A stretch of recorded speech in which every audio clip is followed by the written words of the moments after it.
Standard 12 Gujarat બોર્ડની exam નજીક આવી ગઈ છે. બધા જ સબ્જેક્ટનું પ્રિપેરેશન થઈ ગયું છે, પણ કોમ્પ્યુટરમાં હજી સુધી કોઈ જ પ્રિપેરેશન નથી કર્યું. કોમ્પ્યુટરમાં કેવી રીતે પાસ થશું, એક્ઝામની અંદર શું લખીશું, જો આ જ વાતનું ટેન્શન આપને હોય તો આપ રિલેક્સ થઈ જાઓ, આપ ચીલ થઈ જાઓ. સૌથી પહેલા તો કેમ કે આપના માટે જ હું અહીં કોમ્પ્યુટરના પેપરની સિરીઝ લઈને આવ્યો છું કે જેની અંદર આપણે 2025નું પેપર ઓલરેડી સોલ્વ કરી દીધું છે અને આજે આપણે 2024નું પેપર સોલ્વ કરવાના છે. 2025ના પેપરની લિંક આપને વિડીયોના ડિસ્ક્રિપ્શનમાં મળી જશે. તો ચાલો સ્ટાર્ટ કરીએ 2024નું પેપર. સૌ પ્રથમ આપણને આપેલું છે કે ફોર્મમાં ઉમેરવામાં આવનાર ફિલ્ડની સ્પષ્ટતા ઇનપુટ ઘટકની સાથે કઈ લાક્ષણિકતા દ્વારા કરવામાં આવે છે.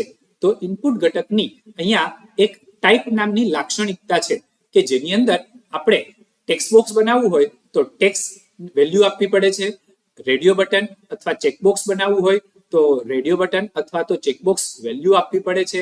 તો આ બધા જ માટે આપણી પાસે એક કોમન લાક્ષણિકતા છે કે જેને આપણે એટ્રીબ્યુટ પણ કહીએ છીએ, ટાઈપ. તો આપણો અહીં જવાબ આવશે બી, ટાઈપ. એના પછી નીચે આપેલામાંથી ઓપન સોર્સ આઈડીઈ નું કયું યોગ્ય ઉદાહરણ છે. તો આપણો જવાબ આવશે સી, એક્લિપ્સ. અહીં જાવા એ એક પ્રોગ્રામિંગ ભાષા છે, જાવાસ્ક્રિપ્ટ એ એક સ્ક્રિપ્ટિંગ લેંગ્વેજ છે અને સીએસએસ આપ જાણતા જ હશો કે એક એચટીએમએલ નું કાસ્કેડિંગ સ્ટાઇલ શીટ છે. તો અહીં આપણો જવાબ આવશે એક્લિપ્સ.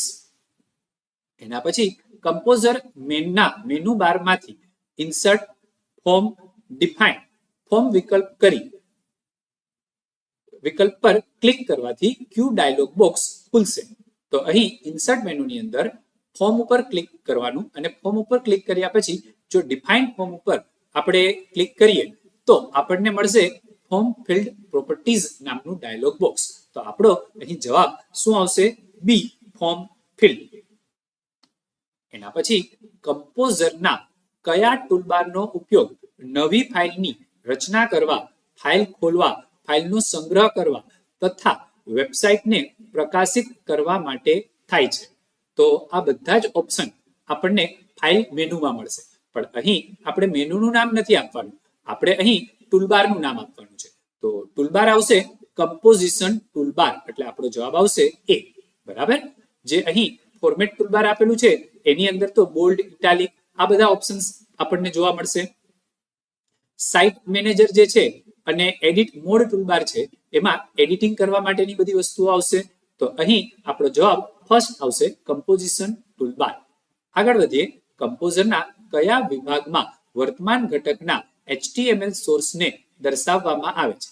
જો હવે ફક્ત એચટીએમએલ ના સોર્સને દર્શાવવું હોય તો સોર્સ આપણો જવાબ આવે, પણ અહીં પૂછેલું છે વર્તમાન ઘટકના એચટીએમએલ સોર્સને, તો આપણો જવાબ આવશે એ, સ્પ્લિટ. બરાબર. સ્પ્લિટ ઉપર ક્લિક કરવાથી આપણને ડિઝાઇન વ્યૂ અને કોડિંગ વ્યૂ બંને એક સાથે ડિસ્પ્લે થશે અને એની અંદર આપણે કર્સર જે પણ જગ્યાએ હશે એનો કોડ પાર્ટ આપણને દેખાડવામાં આવશે. એના પછી નીચેનામાંથી કઈ પદ્ધતિ ફોર્મમાંથી વિગતો મેળવી તેને યુઆરએલ ના અંતમાં ઉમેરી અને સર્વરને મોકલી આપે છે? તો અહીં આપણો જવાબ આવશે ગેટ મેથડ. હવે અહીં ગેટ મેથડ છે એ યુઆરએલ ના અંતમાં તમારું નામ અથવા તો તમારા ફોર્મની જે પણ કોઈ ડિટેલ છે એને એડ કરી દેશે અને સર્વરને સેન્ડ કરી દેશે. યુઆરએલ ની અંદર આપ જો ગેટ મેથડ વાપરશો તો આપનું નામ છે, ઈમેલ આઈડી છે, આ બધી જ વેલ્યુને જોઈ પણ શકો છો.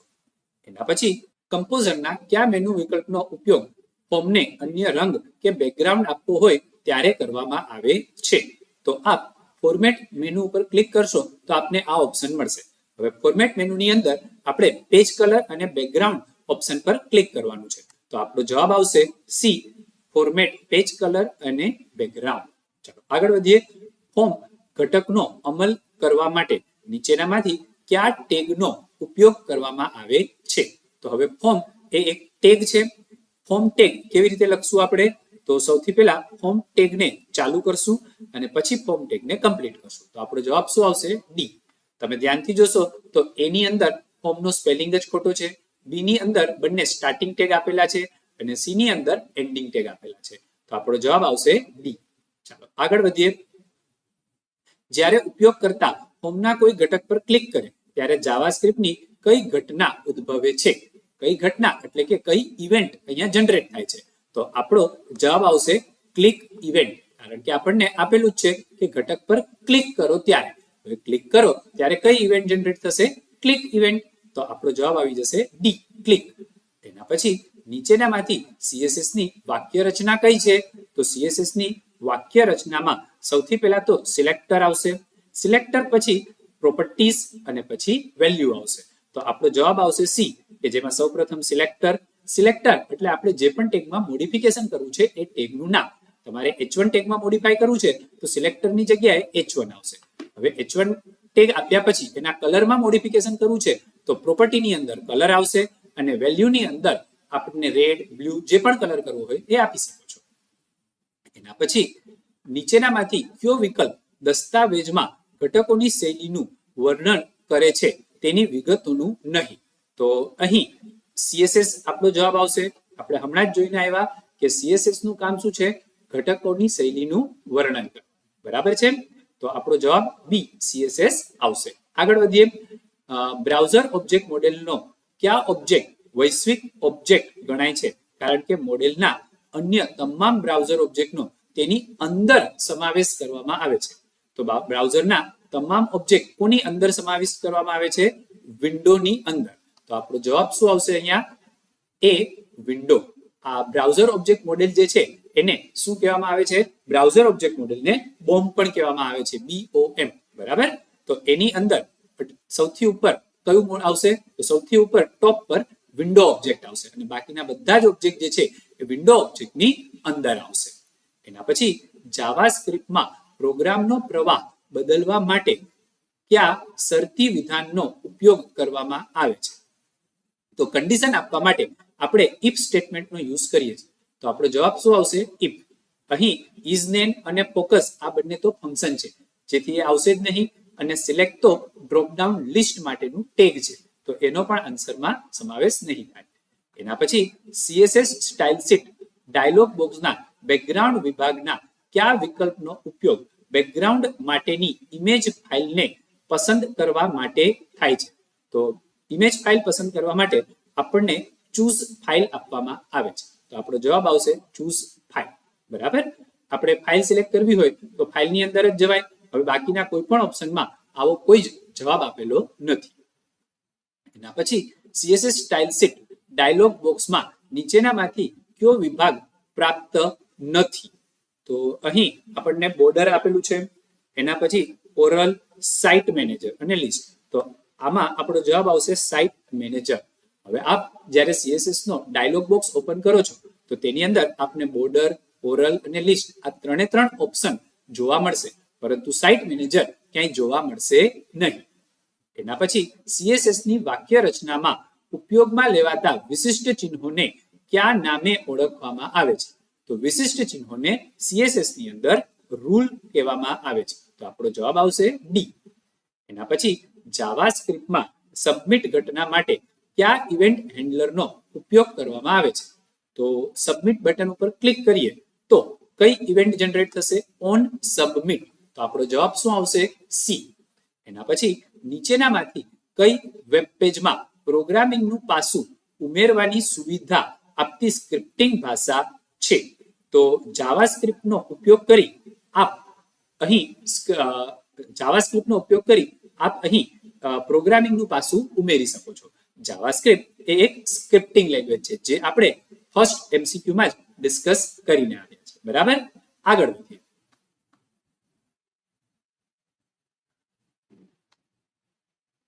નીચેનામાંથી કયું વેબ વિનિયોગ બનાવવા માટેનું સક્ષમ ઓપન સોર્સ IDE છે? તો અહીં આપનો જવાબ આવશે અપ્ટાના સ્ટુડિયો.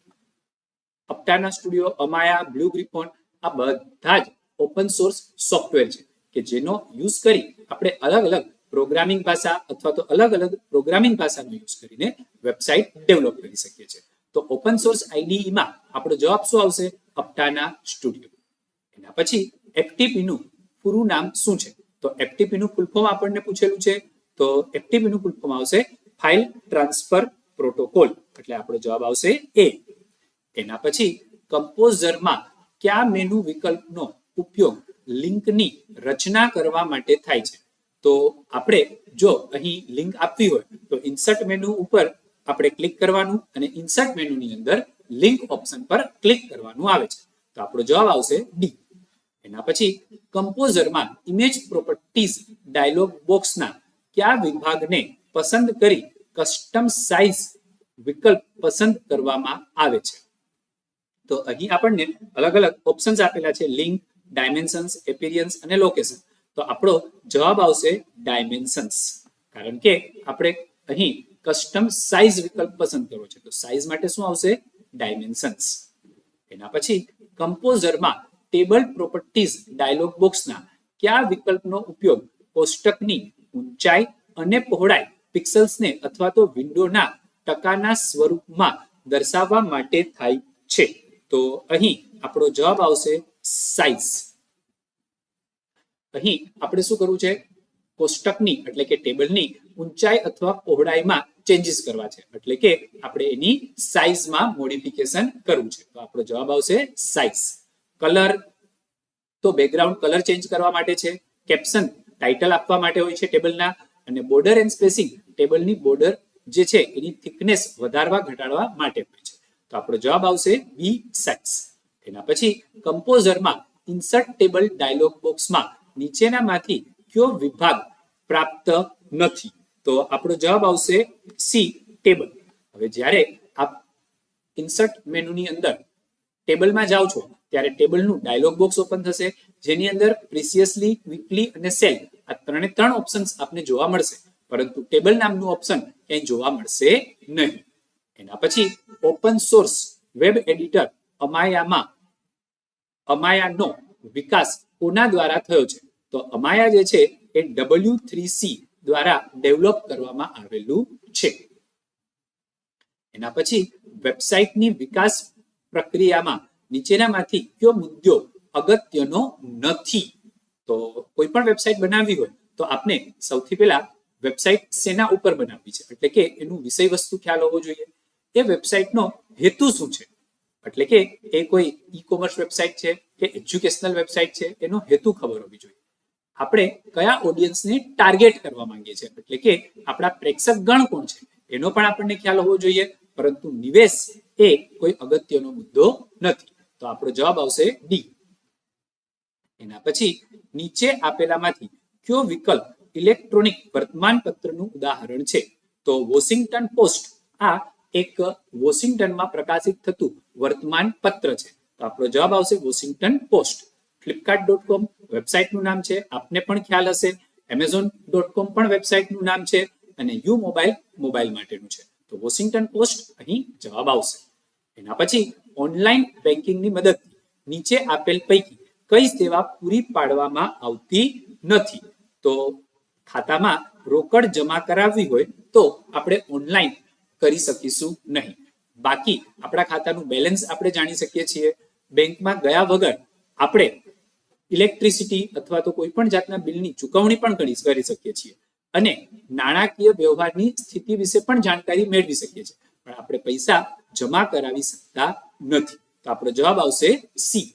એના પછી નીચેનામાંથી ઈ કોમર્સનો ફાયદો કયો છે?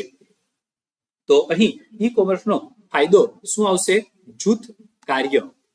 ઈ કોમર્સ જે છે એમાં કોઈ સુરક્ષા આપણને મળતી નથી, પ્રારંભિક ખર્ચ પણ આવે છે અને વિશ્વાસનો અભાવ, આ બધા જ પ્રોબ્લેમ છે. પરંતુ જૂથ કાર્ય એટલે કે ભેગા થઈને અહીં કાર્ય કરવાનું હોય છે, એ ઈ કોમર્સનો ફાયદો છે. એના પછી નીચેનામાંથી કઈ વ્યવસાયિક પ્રતિકૃતિ અંતર્ગત ઇન્ટરનેટ દ્વારા વેબસાઇટના ઉપયોગથી વ્યવસાયિકો કે સંસ્થાઓ ગ્રાહકોને તેમના ઉત્પાદનો કે સેવાઓનું વેચાણ કરે છે? તો અહીં આપણો જવાબ જે છે એ આવશે B2C, એટલે કે બિઝનેસ શું કરશે? કન્ઝ્યુમરને પોતાની પ્રોડક્ટ વેચી શકે છે. તો ફ્લિપકાર્ટ છે, એમેઝોન છે, આ બધા B2C ના બેસ્ટ એક્ઝામ્પલ્સ છે. એના પછી નીચેનામાંથી વ્યવસાયથી વ્યવસાયી પ્રતિકૃતિનું ઉદાહરણ કયું છે? તો B2B નું અહીં એક્ઝામ્પલ કયું આવશે? commodity.com આ એક વેબસાઇટ છે કે જે બિઝનેસ ટુ બિઝનેસ માટેનું ઉદાહરણ પૂરું પાડે છે. એના પછી સરકારી વેબસાઇટના વિશાળ નેટવર્કના ઉપયોગ કરી સરકાર દ્વારા વ્યવસાયિક સંસ્થાઓને પૂરી પાડવામાં આવતી સેવાઓ અને માહિતીને કઈ વ્યવસાયિક પ્રતિકૃતિને સંદર્ભે જોવામાં આવે છે? તો અહીં ગવર્મેન્ટ ઇન્વોલ્વ થાય છે એટલે જી આવશે, અને ગવર્મેન્ટ કોની સાથે ઇન્વોલ્વ થાય છે? બિઝનેસ સાથે, વ્યવસાયિક પ્રતિકૃતિ. તો અહીં G2B એ આપણો જવાબ આવશે, કારણ કે ગવર્મેન્ટ અને બિઝનેસ આ બંનેને કોણ અહીં ભેગા કરશે? G2B. એના પછી નીચેનામાંથી કેવા પ્રકારના વ્યવસાયમાં સંસ્થાઓને કોઈ એક જ ઉદ્યોગ સાથે અને તે પણ સંમિતિ ભૌગોલિક વિસ્તારમાં જ સ્પર્ધા કરવાની હોય છે? તો આપણે ખબર જ છે કે આપણા જે પરંપરાગત વ્યવસાય છે એની અંદર આપણે પર્ટિક્યુલર જે વિસ્તારમાં રહીએ છીએ, આપણી દુકાન જે વિસ્તારમાં છે એ જ વિસ્તારના બીજા દુકાનવાળાઓ સાથે આપણે કોમ્પિટિશન કરવાની હોય છે. એના પછી વ્યાપારીઓને સુરક્ષિત રીતે ઓનલાઈન ચૂકવણી માટેના ઇલેક્ટ્રોનિક કાર્ડને નીચેનામાંથી શું કહે છે? હવે આપણે અહીં ઇલેક્ટ્રોનિક કાર્ડને શું કહેવાનું છે? કે જેનો યુઝ કરીને આપણે ઓનલાઈન ચૂકવણી કરવાના છે. તો અહીં આપણે જવાબ આપીશું ઈ વોલેટ.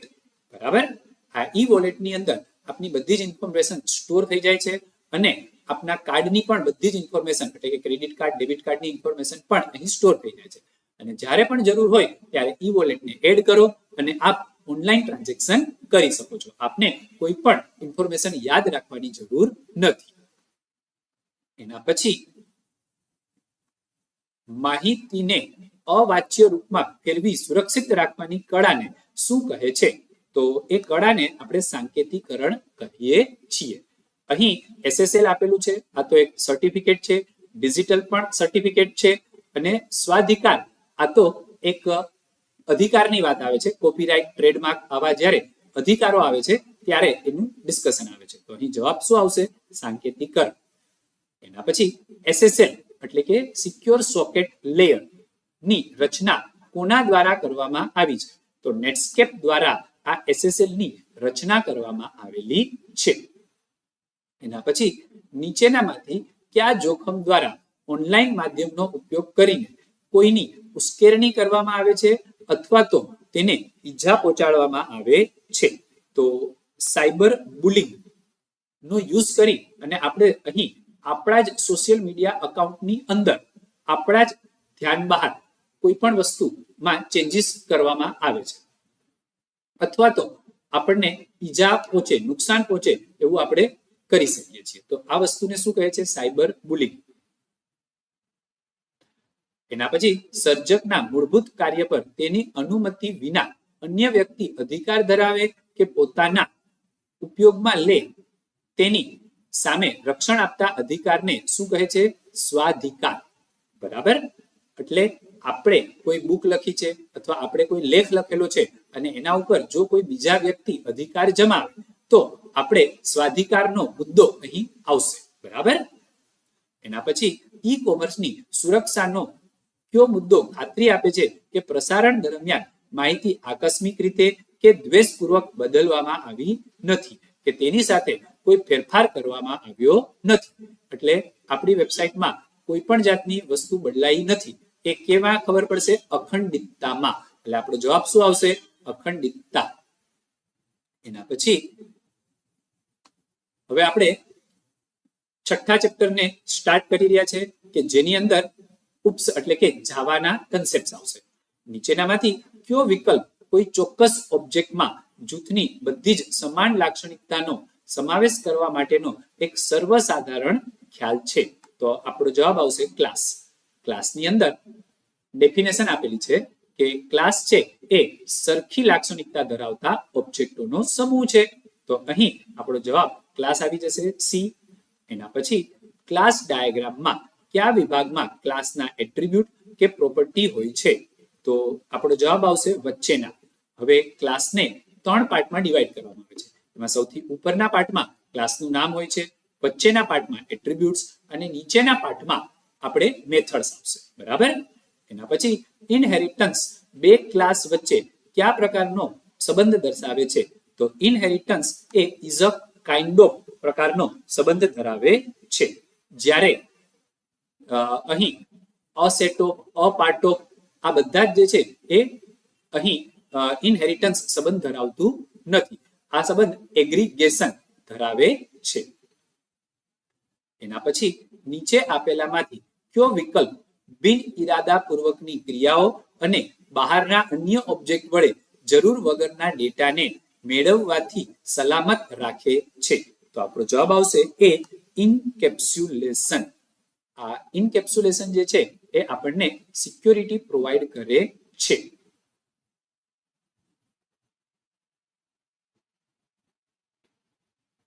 એના પછી નીચેનામાંથી કયું એક પ્રબળ કે મજબૂત પ્રકારનું એગ્રીગેશન છે જેમાં આંશિક ક્લાસનો કાર્યકાળ ઓનર ક્લાસના અસ્તિત્વ આધારિત હોય છે? તો અહીં આપણને ઓપ્શન્સ આપેલા છે: કમ્પોઝિશન, પોલિમોર્ફિઝમ, એના પછી ડેટા એબ્સ્ટ્રેક્શન અને ઇનહેરિટન્સ. તો આપણો જવાબ આવશે કમ્પોઝિશન. ચાલો, એના પછી ઓબ્જેક્ટ આધારિત પ્રોગ્રામિંગ કોને પાયાના એકમ તરીકે વાપરે છે?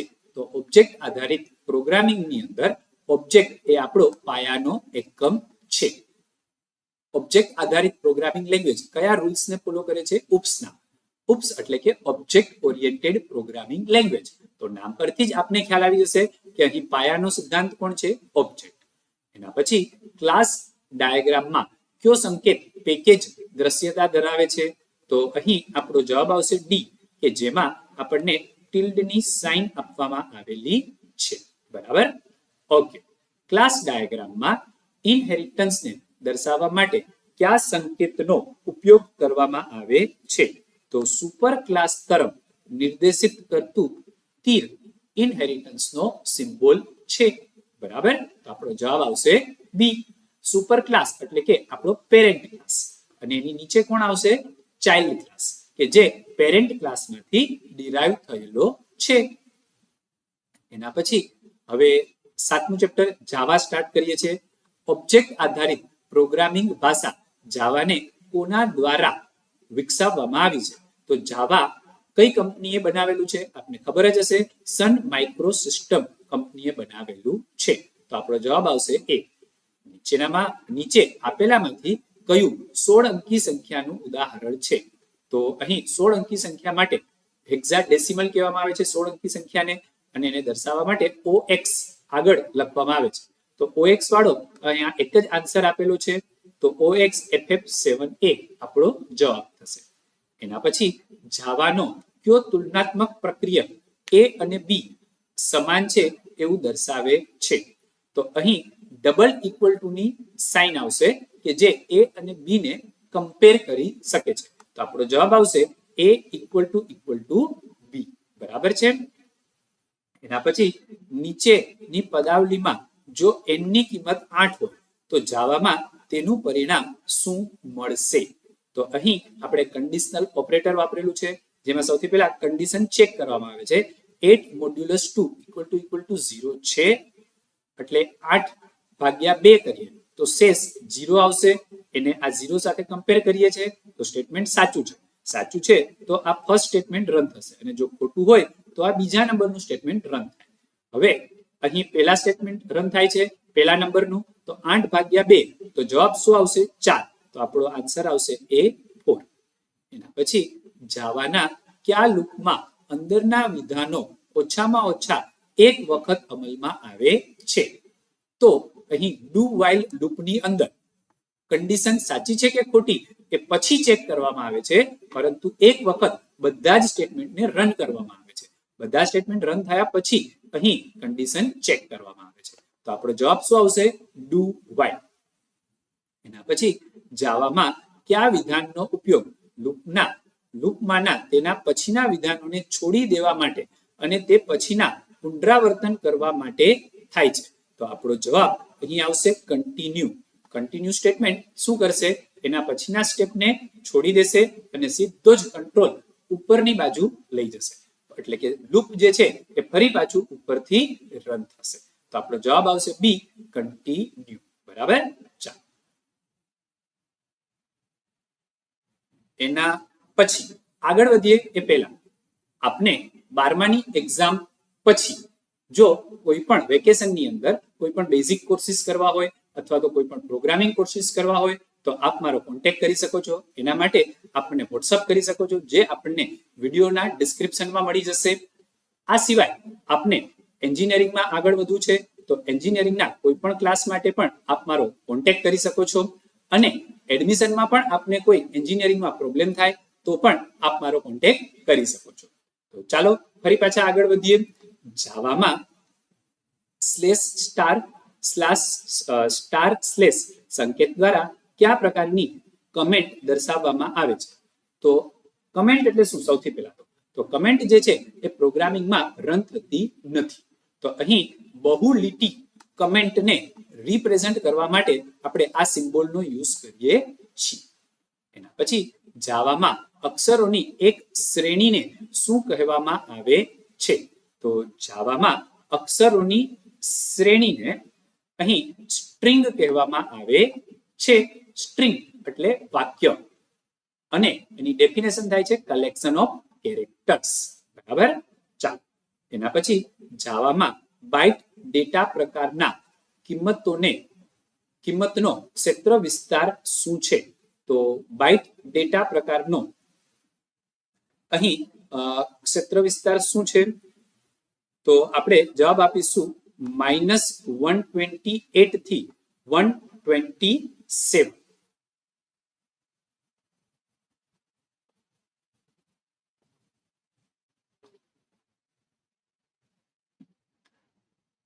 એના પછી જાવામાં જાવા વર્ચ્યુઅલ મશીનની યાંત્રિક ભાષાને શું કહેવામાં આવે છે? તો આપણો જવાબ આવશે એ જાવા બાઇટ કોડ. જાવામાં આપ જે પણ સોર્સ કોડ લખો છો, જે પણ ઇંગ્લિશમાં કોડ લખો છો, એને કમ્પાઇલ કર્યા પછી શેમાં કન્વર્ટ કરવામાં આવશે? બાઇટ કોડમાં. તો આપણો અહીંયા જવાબ આવી જશે જાવા બાઇટ કોડ. બરાબર છે. એના પછી જાવામાં ઓબ્જેક્ટ બનાવવા માટેના કયા પગલામાં નવા બનાવેલા ઓબ્જેક્ટની કિંમત આપવા માટે કન્સ્ટ્રક્ટર કોલ કરવામાં આવે છે? તો અહીં આપણો જવાબ આવશે ઇનિશિયલાઇઝેશન. ઇનિશિયલાઇઝેશન કરવું એટલે કે ઓબ્જેક્ટને વેલ્યુ અસાઇન કરવી. તો અહીં આપણો જવાબ આવશે સી, ઇનિશિયલાઇઝેશન. એના પછી જાવામાં ઇન્સ્ટન્સ મેથડ ઇન્વોક કરવા માટે કોનો ઉપયોગ કરવામાં આવે છે? તો ઇન્સ્ટન્સ મેથડ કોલ કરવા માટે ઓબ્જેક્ટનું નામ અને ડોટ ઓપરેટર અને એના પછી મેથડનું નામ આવશે. તો આપણો જવાબ આવશે સી. એના પછી જાવામાં નીચેનામાંથી કયો વિકલ્પ કોઈ પણ કાર્ય કરી શકે છે પણ તે મુખ્યત્વે પ્રારંભિક કિંમતો આપવા માટે રચવામાં આવેલો છે? તો કન્સ્ટ્રક્ટર જે છે એનું કામ આપણે હમણાં ઉપર જ ડિસ્કસ કરીને આવ્યા કે ઇનિશિયલાઇઝ કરવાનું છે, એટલે કે કોઈ એક વેલ્યુ ઓબ્જેક્ટને અસાઇન કરવાનું છે. તો આપણો જવાબ આવશે એ કન્સ્ટ્રક્ટર. એના પછી જાવામાં કયા સ્તરના પ્રોટેક્શનનો ઉપયોગ ફક્ત સબ ક્લાસને એક્સેસ કરવા માટે અથવા તો ફ્રેન્ડ તરીકે ઘોષિત કરેલી મેથડ સાથે સહિયારા ઉપયોગ માટે થાય છે? તો અહીં ચાઇલ્ડ ક્લાસના ડેટાને એક્સેસ કરવા માટે આપણે પ્રોટેક્ટેડ ડેટાનો યુઝ કરીએ છીએ. આપણો જવાબ આવશે બી. એના પછી જાવામાં જો આપણે પ્રાઇવેટ ડેટામાં ફેરફાર અન્ય દ્વારા માન્ય રાખતા હોઈએ તો આપણે કઈ મેથડ લખવી જોઈએ? તો આપણે અહીં મ્યુટેટર મેથડ લખવી જોઈએ. મ્યુટેટર મેથડની અંદર આપણે મેથડમાં ચેન્જીસ કરી શકીએ છીએ અને એક્સેસર મેથડમાં આપણે ફક્ત ને ફક્ત વેલ્યુ રિટર્ન કરી શકીએ છીએ. તો આપણો જવાબ આવશે ડી, મ્યુટેટર. એના પછી જાવામાં નીચેનામાંથી એક સમાન નામ ધરાવતી પણ અલગ અલગ પ્રાચલો સાથેની એક કરતા વધારે મેથડનો ઉલ્લેખ કોણ કરે છે? તો અહીં જવાબ આવશે ડી, ઓવરલોડેડ મેથડ. એટલે કે મેથડ ઓવરલોડિંગ, કે જ્યાં ફંક્શનનું નામ સેમ હોય છે પરંતુ આર્ગ્યુમેન્ટ એટલે કે પ્રાચલો જે હોય છે એ અલગ અલગ હોય છે. બરાબર.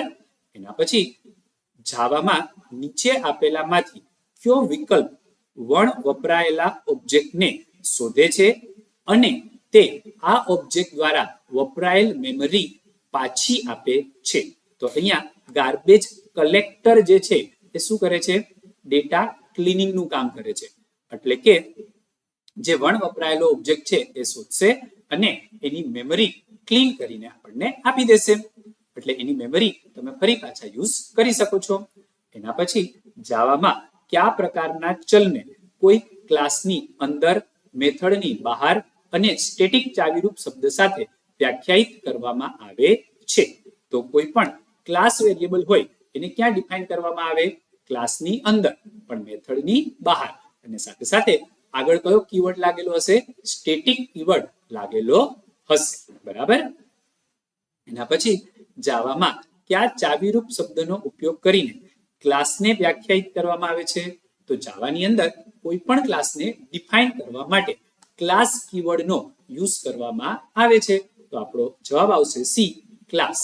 એના પછી જાવામાં સબક્લાસ બનાવવા માટે ક્લાસની વ્યાખ્યામાં કયા ચાવીરૂપ શબ્દનો ઉપયોગ કરવામાં આવે છે?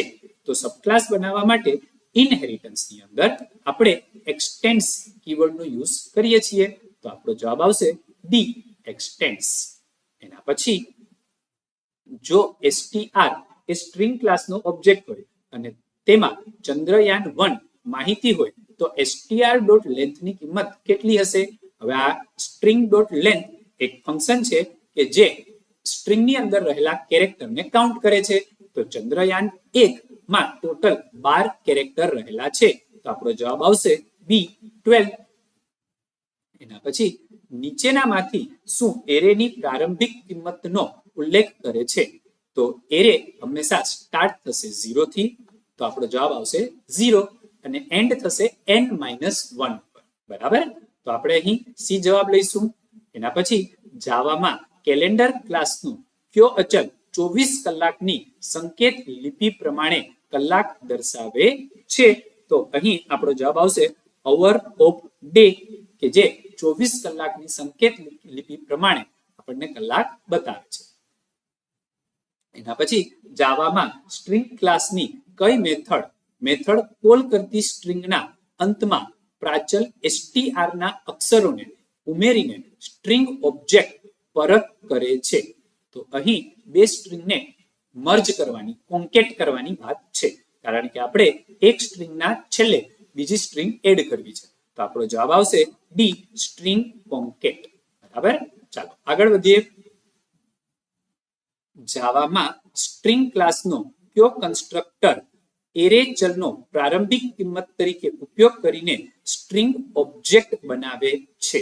તો અહીં આપણને અલગ અલગ કન્સ્ટ્રક્ટર આપેલા છે જેની અંદર આપણે આ એરેને એક ચલ તરીકે જોવાનો છે, એટલે કે એક આર્ગ્યુમેન્ટ તરીકે જોવાનો છે. તો એક જ ઓપ્શન આપણને આપેલું છે સી. તો આપણો જવાબ આવશે સી, સ્ટ્રિંગ. બરાબર. એના પછી જાવામાં આંશિક એરેને કોઈ ચોક્કસ કિંમતથી ભરવા માટે કયા આર્ગ્યુમેન્ટની જરૂર પડે છે? હવે ચોક્કસ કિંમતથી આપણે અહીં એરેને ફિલ કરવાનો છે. તો ચોક્કસ કિંમતથી ફિલ કરવા માટે આપણને એરે, આરંભ સ્થાન, અંતિમ સ્થાન અને કિંમત, આ બધા જ આર્ગ્યુમેન્ટની જરૂર પડશે. બરાબર છે. તો આપણો જવાબ આવશે બી. એના પછી નીચેનામાંથી 1D એરેનું ઉદાહરણ કયું છે? તો 1D માટે વેક્ટર આવે છે. તો આપણો જવાબ આવશે એ, વેક્ટર. હવે 2D પૂછેલું હોત તો આપણે જવાબ આપત મેટ્રિક્સ. બરાબર. એના પછી જાવામાં એરે ઘોષિત કરવાની વાક્ય રચના કઈ છે? તો એરે ડિક્લેર કરવા માટે સૌપ્રથમ ડેટા ટાઈપ જોઈએ, એના પછી એરેનું નામ આવે અને એના પછી સ્ક્વેર બ્રેકેટ આવે. આ સ્ક્વેર બ્રેકેટ તમે એરે નામની આગળ પણ લખી શકો છો. તો આપણો જવાબ આવશે ડી. એના પછી જાવાના સ્ટ્રિંગ ક્લાસની કઈ મેથડ જો મેથડ કોલ કરનાર સ્ટ્રિંગ ઓબ્જેક્ટ પ્રાચલ str ની તુલનાએ સમાન હોય, મોટી હોય અથવા નાની હોય તો અનુક્રમે 0, >0, <0 પૂર્ણાંક સંખ્યા પરત કરે છે? તો અહીં આપણો જવાબ આવશે કમ્પેર ટુ. તો અહીં આપણે શું કરવું છે? બે સ્ટ્રિંગને કમ્પેર કરવાની વાત કરેલી છે. તો એના માટે આપણે કઈ મેથડ વાપરીશું? કમ્પેર ટુ મેથડ વાપરીશું, કે જેની અંદર આપણે બે સ્ટ્રિંગને કમ્પેર કરી શકીએ છીએ. એના પછી જાવામાં નીચે આપેલો એરે મેમરીમાં કેટલી પૂર્ણાંક કિંમતોનો સંગ્રહ કરે છે? તો અહીં આપણને મેમરી અલોકેટ કરવાની વાત કરેલ છે. તો કેટલી મેમરી આપણે અહીં અલોકેટ કરવાની છે? તો અહીં 4 અને 3 આપેલા છે. તો 4 ગુણ્યા 3 12 આવશે. તો ટોટલ 12 બાઇટ મેમરી અહીંયા અલોકેટ થઈ જશે. તો આપણો જવાબ શું આવશે? એ 12. બરાબર છે? ઓકે. એના પછી 10મા નંબરનું ચેપ્ટર આપણા સિલેબસમાં નથી, 11મા નંબરનું ચેપ્ટર પણ આપણા સિલેબસમાં નથી અને 12મા નંબરનું ચેપ્ટર પણ આપણા સિલેબસમાં નથી. તો આપણે જઈએ છીએ સીધા 13મા નંબર ઉપર. તેમાં આપણને 96 નંબરની બ્લેન્ક્સમાં આપેલું છે, નીચેનામાંથી કયો વિકલ્પ એક કરતા વધુ ફાઇલ અથવા આખી ડિરેક્ટરીને એક ફાઇલમાં જોડી દે છે જે આર્ચિવ તરીકે ઓળખાય છે?